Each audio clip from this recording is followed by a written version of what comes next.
Good afternoon friends, welcome back to my YouTube channel Shiksha coaching classes. Student, जैसे कि आज हम फर्स्ट लेक्चर करेंगे पोस्ट हार्वेस्ट टेक्नोलॉजी का, जिसमें स्टूडेंट्स को कंटेंट नहीं मिलता है कि किस टाइप के क्वेश्चन आते हैं। वो एक मैं बेसिक के साथ फिर आगे की चीजें आपको बताना शुरू करूंगा, और फिर इसमें आज मैं आपको बेसिक बेसिक इंट्रोडक्शन ही दूंगा, और बाकी चीजें आपको, जैसा कि चैनल पे एग्रीकल्चर के स्टूडेंट इतने तो है नहीं, फिर भी मैं कोशिश कर रहा हूँ कि ज्यादा से ज्यादा लोग मुझसे ऑल इंडिया जुड़े जो एग्रीकल्चर जेईई की तैयारी करते हैं।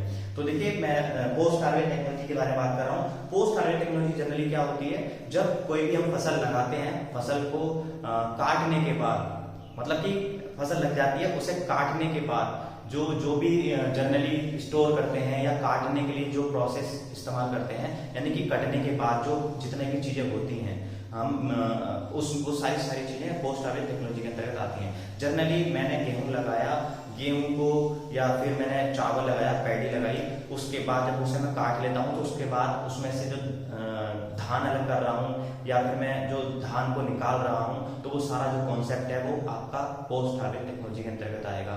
यानी कि अगर मैं ये कहूँ आलू लगाता हूँ और मशीन से मैं निकाल लेता हूँ, जो वो आलू निकाल रहा हूँ जिस मशीन से, वो पोस्ट हार्वेस्ट टेक्नोलॉजी के अंतर्गत आएगी।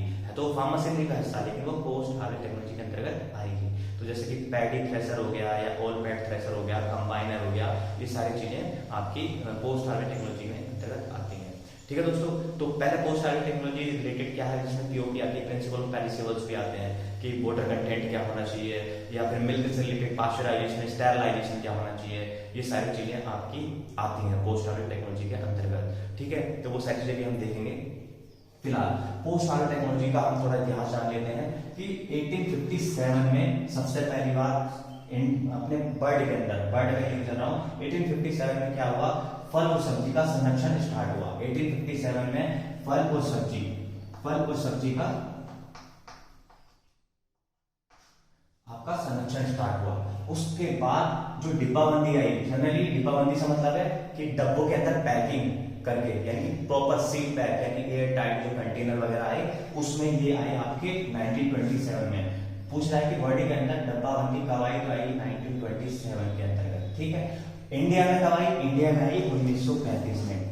जो पोस्ट हार्वेस्ट टेक्नोलॉजी के अंतर्गत जो डिब्बाबंदी है, मतलब कि जो हम कोई भी चीज को, जो भी फ्रूट्स हैं या फिर वेजिटेबल्स हैं या फिर हमारी चीजें हैं जो प्रिंसिपल पेरिसेबल्स के अंतर्गत आती हैं, वो सबको हमने पैकिंग डिब्बे के अंदर पैक करना शुरू किया 1935 मुंबई से, इंडिया के अंतर्गत। ठीक है, लेकिन ऑफिशियली इसका 1949 लखनऊ में एक संस्थान खोला गया।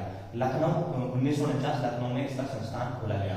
पूछा जा सकता है कि डिब्बाबंदी के लिए जनरली संस्थान कहाँ खोला गया, तो 1949 लखनऊ में उत्तर प्रदेश में खोला गया है। ठीक है, जीडीपी में पोस्ट हार्वेस्ट टेक्नोलॉजी का 30% योगदान है।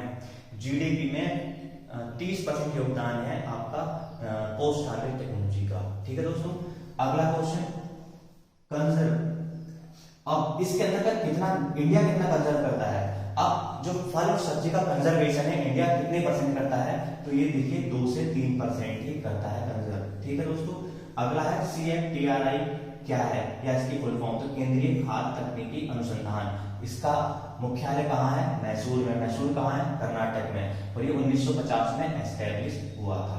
ठीक है दोस्तों, अब इससे मैंने आपको बेसिक चीजें जानकारी दे दी। ठीक है दोस्तों, पोस्ट हार्वेस्ट टेक्नोलॉजी के अभी आगे की चीजें मैं आपको बताऊंगा।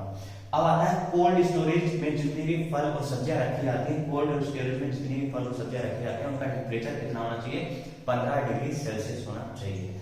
आप क्वेश्चन को जो मैं बोल रहा हूँ आप सुन के आराम से अपने नोट्स बना सकते हो। अगला आलू का टेम्परेचर, जनरली जो आलू के गोदाम देखे होंगे, आलू का जितना भी स्टोर किया जाता है, तो किस टेम्परेचर का आलू को रखना चाहिए जिसके उसमें फंगस या फिर कहें कि वो खराब ना हो, सड़े गले ना।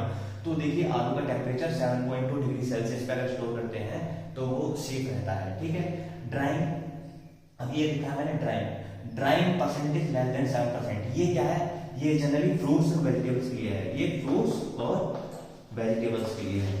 ये फल और सब्जी के लिए जो ड्राइंग है, यानी कि जो ड्राइंग यानी कि मॉइस्चर कंटेंट है, मॉइस्चर कंटेंट का यहाँ मतलब है जो उनके अंदर मॉइस्चर रहना चाहिए, तो उनके अंदर जो मॉइस्चर रहना चाहिए 10% से कम रखना चाहिए। यानी कि अगर हम जनरली जो मशरूम है, या फिर मैं कहूँ आम है, या फिर मैं कोई भी कहूँ कि अगर आप किसी भी फ्रूट्स को या वेजिटेबल को सुखा के रख रहे हैं तो उसमें जो मॉइस्चर रहना चाहिए वो 10% से कम मॉइस्चर रहना चाहिए, ठीक है, फ्रूट और वेजिटेबल के अंतर्गत। ठीक है दोस्तों, अब ये नीचे लिखा है मैंने ऑस्मोसिस, इसे परासंचरण कहते हैं। परासंचरण क्या है? जनरली जब हम फ्रूट्स को सुखाते हैं तो उसमें जो चीनी की मात्रा है वो कम हो जाती है। तो कितनी रहनी चाहिए जिससे कि उसका जो प्योरिटी लेवल है वो बना रहे, तो ओस्मोसिस परासंचरण कहते हैं। इसमें इस ड्राइंग को सुखाने के बाद फलों के अंदर 10% से कम नमी रहनी चाहिए फल और सब्जियों में।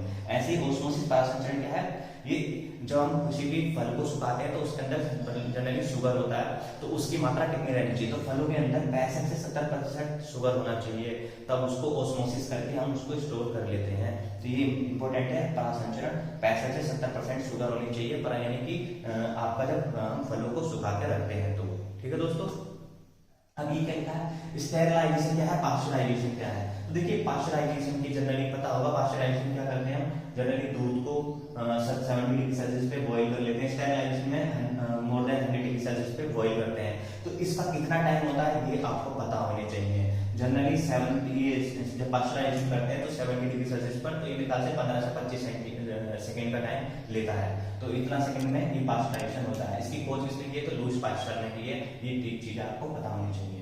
ठीक है दोस्तों, अब हम जो इसमें आगे पढ़ने वाले हैं वो पोस्ट हार्वेस्ट टेक्नोलॉजी के अंतर्गत कंबाइनर के पार्ट होंगे। उसमें दूसरे कटर होंगे कि किस तरीके से कटर लगे होते हैं, किस तरीके से थ्रेशर के पार्ट होते हैं। तो कंबाइनर आएगा, कंबाइनर में जो पार्ट होते हैं उसके बारे में बात करेंगे, जो कटर और थ्रेशिंग करता है। ठीक है, अब आता है भुट्टा का ब्लेड हैरो।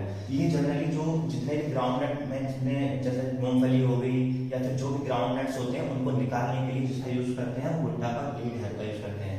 ये कहाँ जरूरी है? सोइल का 8 से 15% सोइल मॉइस्चर होना चाहिए, तभी हम इसका यूज करते हैं भुट्टा का ब्लेड हैरो का।